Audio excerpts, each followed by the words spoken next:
Ini debat aku dokter sih. Dokter Al-Azhar debat aku lah memang. Dasar kelas ceng-ceng pun rasa komentar. Baiklah, yang pertama yang akan mendebat Gus Fuad adalah Habib Ali Al-Jufri dan akan meluruskan pemahamannya tentang tasawuf supaya tidak serampangan dan supaya tidak membahayakan terhadap akidah umat. Saya persilahkan Habib Ali Al-Jufri. التصوف الذي يعرفه أئمة السلف من لدن الحسن البصري إلى المتأخرين ممن أدركناهم من مشايخنا هو الانشغال بتحقق الإنسان بركن الدين الثالث وهو الإحسان. Bukan kata saya Gus Fuad, karena saya bukan profesor doktor dari Al-Azhar. Waqaffaina atba'na ala asarihim ay annabiyina bi Isa ibn Maryam musaddiqan lima baina yadayhi qablahu minat Taurah wa atainaul injila fihi hudan minad dhalalah wa nurun bayanun lil ahkam wa musaddiqan halun lima baina yadayhi minat Taurati lima fiha minal ahkam wa hudan wa mudzatal lil muttaqin. Jadi sebenarnya Al-Jalil 3 ini adalah lokasi tertua. Pada hakikatnya Al-Jalil 1 harusnya di sini. Tapi Al-Jalil 1 kita bangun dari Jawa, yaitu ada di Jember. Al-Jalil 2 ada di Patemon. Kemudian Al-Jalil 3 ada di sini di Sumeneb, yaitu tempat kelahiran, tanah kelahiran saya ada di Al-Jalil 3. Pondok Pesantren Syariah Al-Jalil, program tahfidz hadis Al-Quran, penanaman akidah yang kuat dalam rangka kaderisasi pemimpin muslim yang siap terjun di tengah masyarakat, membentengi akidah mereka, serta membela agama dan syariat, menjaga sunnah nabawiyah. Kami tidak melihat nominal berapapun yang Anda tanam, tapi niat mulia Anda lah, baik yang diniatkan untuk diri Anda, terutama untuk orang tua Anda yang mungkin sudah rindu menanti sedekah jariah Anda. Hormat kami untuk Anda semuanya. Kami kan terus bersamamu, untukmu Mahat Al-Jalil tercinta. Kami penuhi panggilanmu.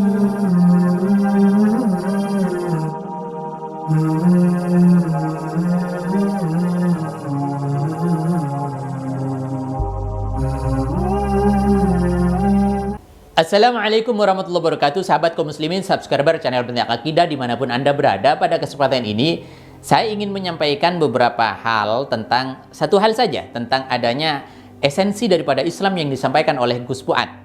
Gus Fuad menyampaikan bahwasanya begini, Ilmu yang lain nggak di ini, tasawuf malah ditinggalkan secara umum gitu. Makanya salah pikiran itu selalu yang diserang itu orang tasawuf. Yang disesat-sesatkan nomor satu itu sufi, para sufi, para ahli tasawuf. Disesatkan kemudian dituduh Syiah, itu pasti itu. Itu mereka bencinya itu bukan main. Tasawuf kan memegang esensi Islam, ajaran yang inti dari Islam. Tasawuf kan memegang esensi Islam, ajaran yang inti dari Islam. Kalau fikih itu kan cuma petunjuk teknis toh, pendapat-pendapat ulama, bukan cuma yang nanti ya di petunjuk teknis yang bisa berubah-ubah toh.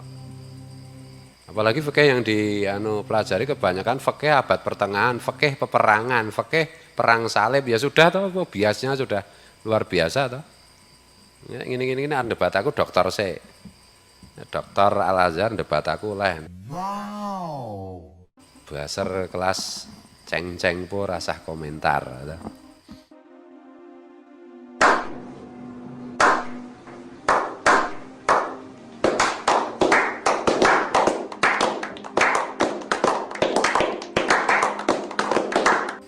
Nggak digeguyu pitik. Sudah terlalu banyak ayam tertawa sekarang, jangan ditambah-tambah lagi, kasihan. Ayamnya ketawa terus kan capek.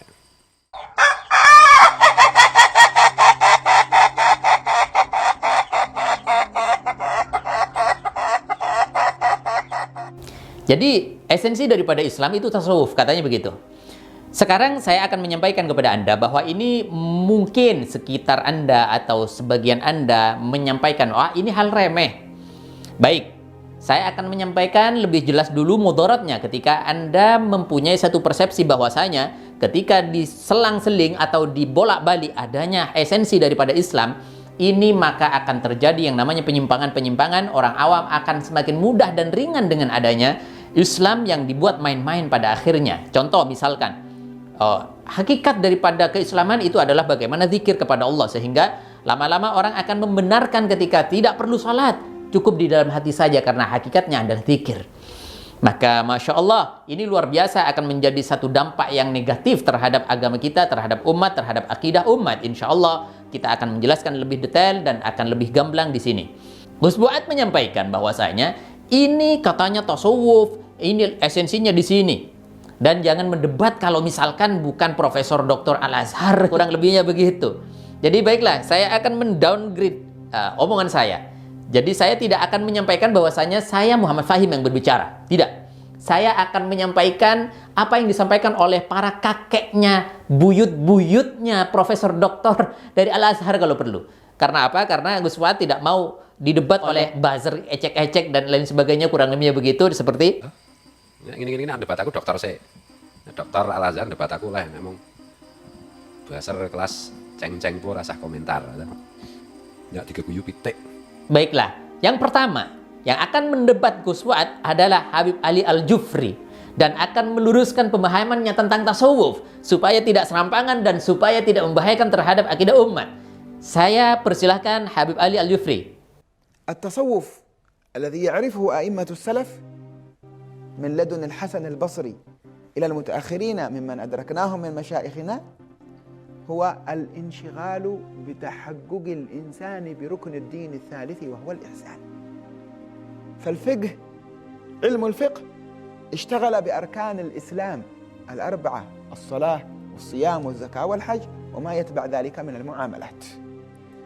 وعلم التوحيد الذي سمي بعد ذلك بعلم العقيدة، وكلمة عقيدة لم تكن معهودة في عهد الصحابة ومن بعدهم، ولكنه يسمى بعلم التوحيد أو العقيدة، استنبط من أركان الإيمان وهو الركن الثاني من أركان الدين، الأركان الستة. والتصوف هو العلم الذي اعتنى باستنباط الأحكام والآداب التي بها يصل الإنسان إلى تحققه بالركن الثالث من أركان الدين وهو مقام الإحسان.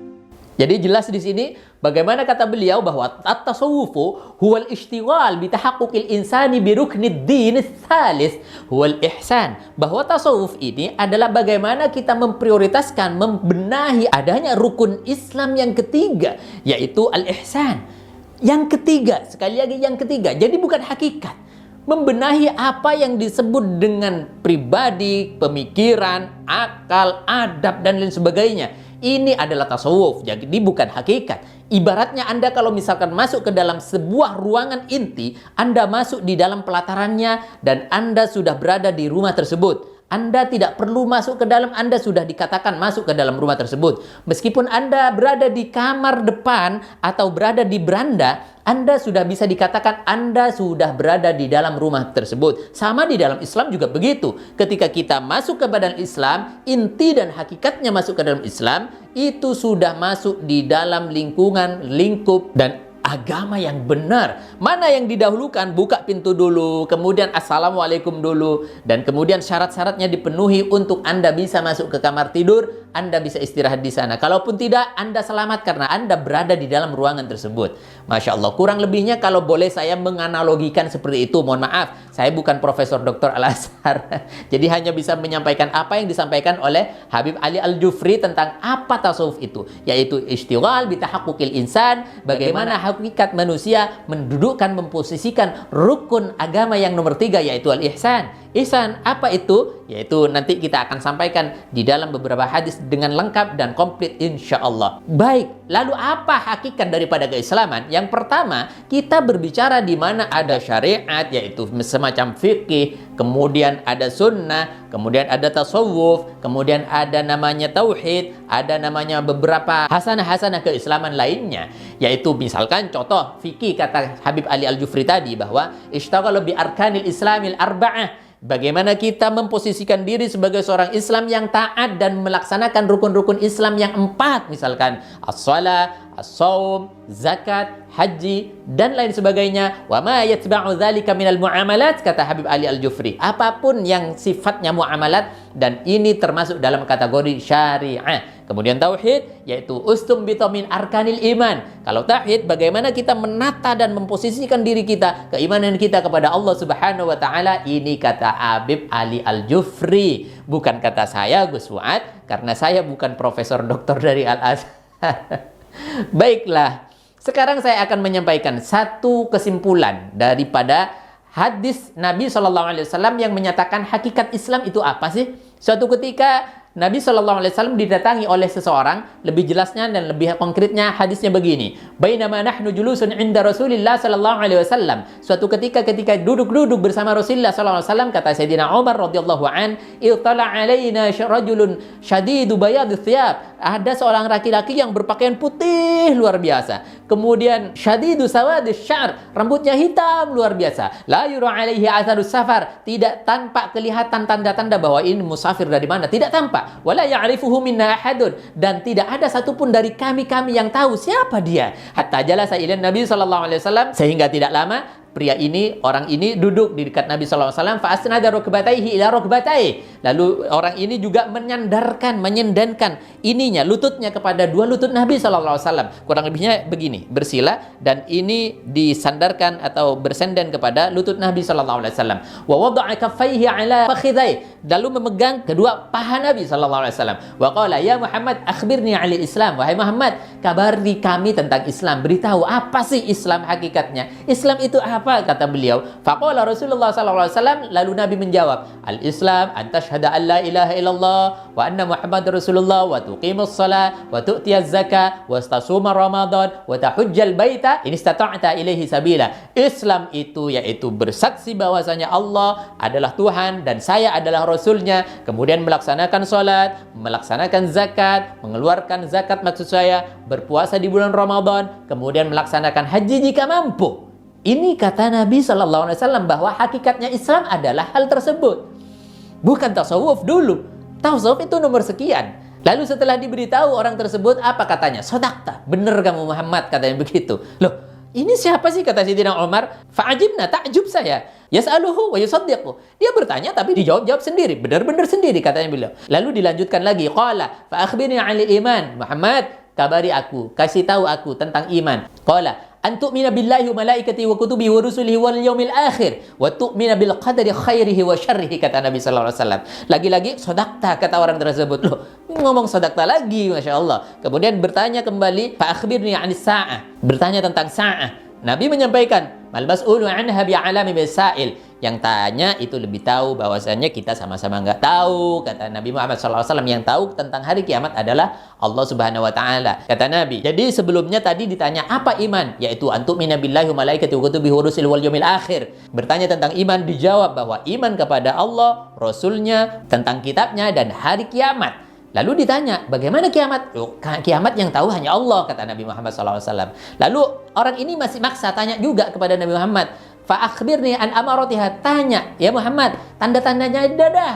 Kasih tahu bagaimana tandanya kiamat. Lalu Nabi menjawab, antalidal amatu rabbataha wa antarul hufatal uratal alata ri'a asya yatatawaluna fil bunyan, kata Nabi sallallahu alaihi wasallam, bahwa tanda-tandanya kiamat bagaimana seorang amat, budak amat atau seorang hamba sahaya melahirkan tuannya, kurang lebihnya begitu. Kemudian terjadi satu perumpamaan di mana orang-orang umatku suatu saat akan berlomba-lomba meninggikan bangunannya dan lain sebagainya.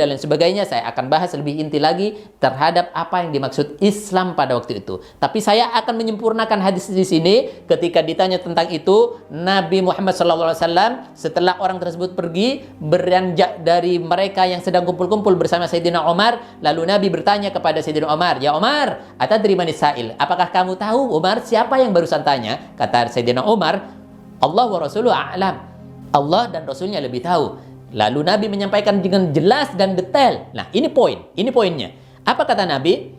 Fa innahu Jibril atakum yu'allimakum dinakum. Barusan itu adalah Jibril datang ke sini mengajari agama, mengajari esensi hakikat daripada keislaman kepada kalian, kepadamu, wa Umar, kata Nabi sallallahu alaihi wasallam.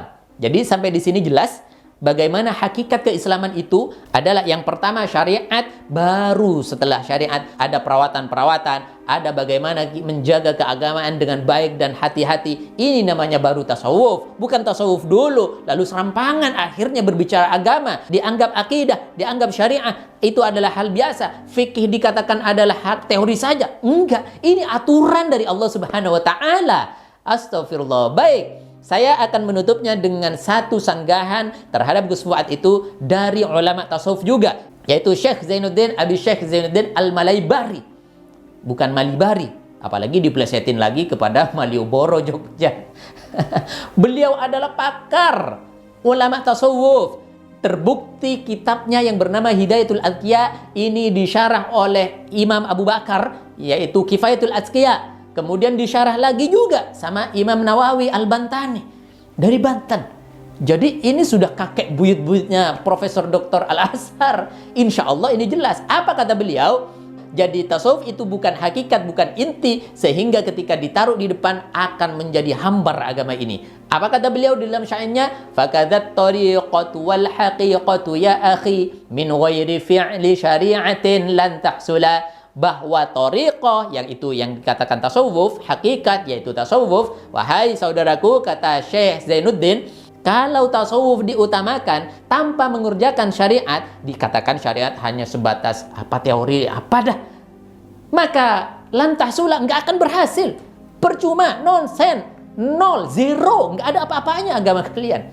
Masya Allah. Itu kata beliau. Karena tariqah atau haqiqah ini adalah perawatan daripada keagamaan. Bagaimana kita berhati-hati di dalam menyampaikan persoalan agama. Apa kata beliau juga? Wa tariqatun akhdun bi ahwataqal wara'. Tariqah itu bagaimana kita hati-hati di dalam persoalan agama. Wa azimatin karyadatin mutabattila. Seperti misalkan kita mempunyai rasa malu, kita bisa menjaga apa yang disukai Nabi, kita juga menyukainya. Bukan malah meledek-ledek atau sembarangan kurang ajar kepada keturunan baginda Nabi. Atau apalagi mendukung pernyataan-pernyataan yang menistadakan agama. Seperti apa yang disampaikan Pak Dangdung, apa yang disampaikan oleh Beb Kribo. Ini tasawuf apa? Astagfirullah. Baik, saudara kaum muslimin dimanapun Anda berada, pada hakikatnya, kesimpulannya, kita tahu bagaimana al-Islam wal iqrar bil lisan, yaitu kita dengan jawarih kita, dengan zahir kita, menampakkan dulu kita Islam. Berpakaiannya juga harus dijaga bagaimana ala Nabi, bagaimana yang disukai Nabi, meskipun tidak monoton dan seterusnya, akan tapi paling tidak dirawatlah, dihormati. Kemudian bagaimana wat tasdiq bil qalbi, membenarkan atau mengokohkan hati kita. Apa yang akan dikokohkan? Bi anna jami'a ma jaa'a bihi nabiyuna sallallahu alaihi wasallam haqqun wa sidqun.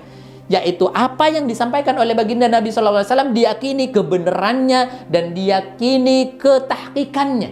Diyakini esensinya ini adalah benar dan kebenaran mutlak yang tidak bisa terbantahkan oleh siapapun juga. Maka saudara kaum muslimin dimanapun Anda berada, subscriber channel Benteng Akidah, kita ambil hikmah. Sebenarnya saya tidak sepakat dengan adanya tiba-tiba lalu tahfidz Al-Quran. Kemudian anak saya dimondokkan kepada tahfidz Al-Quran. Tidak. Kalau saya melihat apa yang perlu diutamakan. Kalau misalkan usianya sudah tidak memungkinkan, artinya ini usia sudah lanjut di dewasa, maka tidak mungkin saya nyuruh dia membaca atau menghafal Al-Quran. Tidak. Kenapa? Karena ini akan mengedepankan yang namanya hafalan, kemudian tidak akan paham-paham terhadap persoalan agamanya. Akidahnya kuat dulu. Saya pernah memondokkan anak saya pada waktu usia 7 tahun lalu. Dia keluar dari pondok pesantren tahfidz, kemudian dipondokkan kepada Allahumma yarham Kiai Nawawi bin Abdul Jalil pada waktu itu. Saya menyampaikan kepada beliau, Kiai Syekh Abtina mau memondokkan anak saya.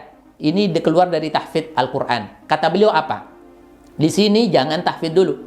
Kalau mau lanjut tahfidz, menghafal Al-Quran, jangan di sini. Tapi yang dikedepankan di sini, kata beliau, yaitu tentang syariat, bagaimana dia paham tentang agama sebetul-betulnya, hakikatnya, esensinya agama, baru menghafal Al-Quran. Ini adalah satu pertimbangan yang sangat bijak. Karena bagaimanapun kita tahu, hafal Quran sebatas hafal. Maka kita sampaikan kepada Anda semuanya, ini hakikatnya, hikmahnya. Anda harus perhatikan betul-betul bagaimana anak kita kapan waktunya menghafal Al-Quran. Kalau misalkan memungkinkan dari usia 4 tahun, 5 tahun, itu waktunya tidak masalah. Karena di masa-masa setelah itu harus dijelaskan, dikuatkan, diajak beribadah, dipaksa kalau perlu beribadah. Di usia 10 tahun tidak sholat, harus dipukul. Dengan catatan tidak mudarat dan tidak menyakitkan dan tidak membahayakan. Ini adalah pelajaran memaksa anak kita untuk ibadah. Ada aturannya, step by step ketika kita mengenalkan agama kepada anak-anak kita. Bukan tiba-tiba langsung, oh bagaimanapun anak saya harus hafal Quran. Tidak begitu. Kalau begitu akhirnya, Masya Allah, bisa jadi akan terbolak-balik nanti dan anak kita tidak paham pada agamanya. Di masa-masa dia harus mengetahuinya dengan baik dan benar dalam melaksanakannya. Mungkin ini saja yang bisa saya sampaikan. Semoga bermanfaat. Assalamualaikum warahmatullahi wabarakatuh. Kami mengajak Anda untuk ikut serta membebaskan tanah wakaf, pembangunan dan program kaderisasi pemimpin muslim yang kuat memegang syariat dan sunnah. Yakinlah bahwa janji balasan Allah tidak terkira dalam perhitungan manusia. Salah satu janji Allah dalam Al-Quran, وَمَا أَنْفَقْتُم مِّن شَيْءٍ فَهُوَ يُخْلِفُهُ وَهُوَ خَيْرُ الرَّازِقِينَ. Dan apa saja yang kamu infakkan, Allah akan menggantinya, dan dialah pemberi rezeki yang terbaik. Rasulullah juga menyerukan dengan sabdanya, أَنْفِقْ يَا بِلَالْ وَلَا تَخْشَى مِنْ ذِي الْعَرْشِ إِقْلَالًا. Berinfaklah wahai Bilal, jangan takut dipersedikit hartamu oleh zat yang memiliki arash. Pondok Pesantren Syariah Al-Jalil, program tahfidz hadis Al-Quran, penanaman akidah yang kuat dalam rangka kaderisasi pemimpin muslim yang siap terjun di tengah masyarakat, membentengi akidah mereka, serta membela agama dan syariat, menjaga sunnah nabawiyah. Kami tidak melihat nominal berapapun yang Anda tanam, tapi niat mulia Anda lah, baik yang diniatkan untuk diri Anda, terutama untuk orang tua Anda yang mungkin sudah rindu menanti sedekah jariah Anda. Hormat kami untuk Anda semuanya. Kami kan terus bersamamu, untukmu Mahat Al-Jalil tercinta. Kami penuhi panggilanmu, untukmu.